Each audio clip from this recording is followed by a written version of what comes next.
കരുതി ആലോചിച്ച് കരുതലോടുകൂടി നമ്മൾ ചെയ്യേണ്ടതാണ്. കൂടുതലൊന്നും ഞാൻ നിങ്ങളോട് സംസാരിക്കുന്നില്ല. ശബ്ദം കേട്ടാൽ, ഞാൻ തീർത്തു പറയുന്നു, ശബ്ദം കേട്ടാൽ മലയാളി തിരിച്ചറിയുന്ന ചെറുപ്പത്തിന്റെ പേരാണ് KM ഷാജി എന്ന് പറയുന്നത്. ഇവിടെ ഒരു വാക്ക് ഞാൻ കേട്ടു, സോഷ്യൽ മീഡിയയിൽ കേട്ടതാണ്, നാട്ടുകാരനല്ല എന്ന്. പക്ഷെ എനിക്ക് അഭിമാനത്തോടു കൂടി ഒരു കാര്യം പറയാൻ കഴിയും. അപ്പുറത്തെ സ്ഥാനാർത്ഥിയെ വേങ്ങരക്കാർ കേൾക്കാൻ തുടങ്ങുന്നതിന്റെ മുമ്പ് വേങ്ങരക്കാർ കേട്ട പേരാണ് KM ഷാജി. അതിന്റെ കാരണം, ഇങ്ങനെ ഒരു ചെറുപ്പക്കാരൻ കേരളത്തിൽ ജീവിച്ചിരിക്കുന്നുണ്ടെന്ന് വേങ്ങരക്കാർ നേരത്തെ മനസ്സിലാക്കിയിരുന്നു. അദ്ദേഹത്തിന്റെ വാക്കുകൾ പോരാട്ടമായിരുന്നു, ശബ്ദം പോരാട്ടമായിരുന്നു. വർഗീയവാദി എന്നാണ് വിളിക്കുന്നത്. 2 ഗവൺമെന്റ്മാർ നിൽക്കുന്നുണ്ട് ഇവിടെ. ഒരു പഞ്ചായത്ത് മെമ്പർ പോലുമല്ല. പോലീസ് പ്രൊട്ടക്ഷനാണ്. എന്തിനാണെന്നറിയോ?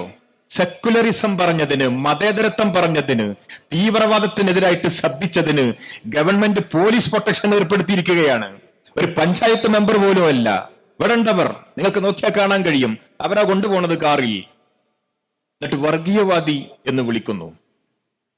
ഞാൻ പറയുന്നത്, വേങ്ങരയിലെ ജനങ്ങൾ ഉത്ബുദ്ധരാണ്. കയ്യിലുള്ള സമ്പത്ത് എങ്ങനെ വിനിയോഗിക്കണമെന്ന് നല്ല നിശ്ചയമുള്ളവരാണ്. അതുകൊണ്ടാണ് അവർ കൊടുത്ത ഭൂമിയിൽ, സൗജന്യമായി കൊടുത്ത ഭൂമിയിൽ സർക്കാർ ഓഫീസ് ഉണ്ടായത്.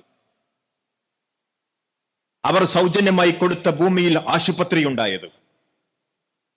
അവർ സൗജന്യമായി കൊടുത്ത ഭൂമിയിലൂടെ സ്റ്റേറ്റ് ഹൈവേ പോയത്. ഞാൻ മിനിയാന്ന് ഇങ്ങനെ ഒരു പ്രസംഗം നടത്തിയപ്പോൾ ഫോണിലേക്ക് വരുന്ന മെസ്സേജുകളുടെ കണക്കെടുത്ത് നോക്കിയപ്പോൾ ഇങ്ങനെ കൊടുത്ത ഏക്കർ കണക്കിന് ഭൂമികൾ വേങ്ങര മണ്ഡലത്തിൽ ഒരുപാടുണ്ട്. അവർ പാർക്കുണ്ടാക്കുകയല്ല ചെയ്തത്, തന്റെ അനന്തരാവകാശികൾക്ക് നാളെ ഉപയോഗിക്കേണ്ട സമ്പത്ത് സർക്കാരിന് എഴുതി കൊടുക്കുകയാണ് ചെയ്തത്. അവിടെയാണ് ഈ സ്ഥാപനങ്ങളൊക്കെ നിൽക്കുന്നത്. അങ്ങനത്തെ ഒരു മാതൃകയും ചെറുപ്പക്കാർ അറിയേണ്ടതാണ്. അങ്ങനത്തെ ഒരു മാതൃകയും ഈ നാട്ടിൽ കഴിഞ്ഞു പോയിട്ടുണ്ട്.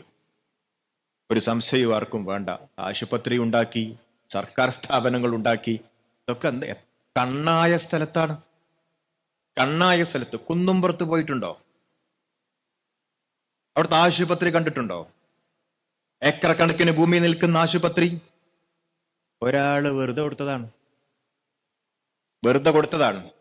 നല്ല പാർക്കിനും ഗ്രൗണ്ടിനും പറ്റിയ സ്ഥലമാണ് ഞാൻ നോക്കിയപ്പോ. പക്ഷെ ആശുപത്രിയാണ്. അതുകൊണ്ട് നമുക്ക് ഈ തെരഞ്ഞെടുപ്പിൽ രാഷ്ട്രീയം പറയാം, നയം പറയാം, ആദർശം പറയാം, നിലപാട് പറയാം. വേങ്ങര പ്രബുദ്ധമായ ഒരു നാടാണ്, പ്രബുദ്ധമായ ഒരു സ്ഥലമാണ്. ആ പ്രബുദ്ധതക്ക് കോട്ടം തട്ടാൻ പാടില്ല. ഈ ഞാൻ പറയുന്നത് യൂട്യൂബിലൊക്കെ റീച്ചുള്ള കുട്ടികളൊക്കെ പിടിക്കുകയാണ്. എന്നിട്ട്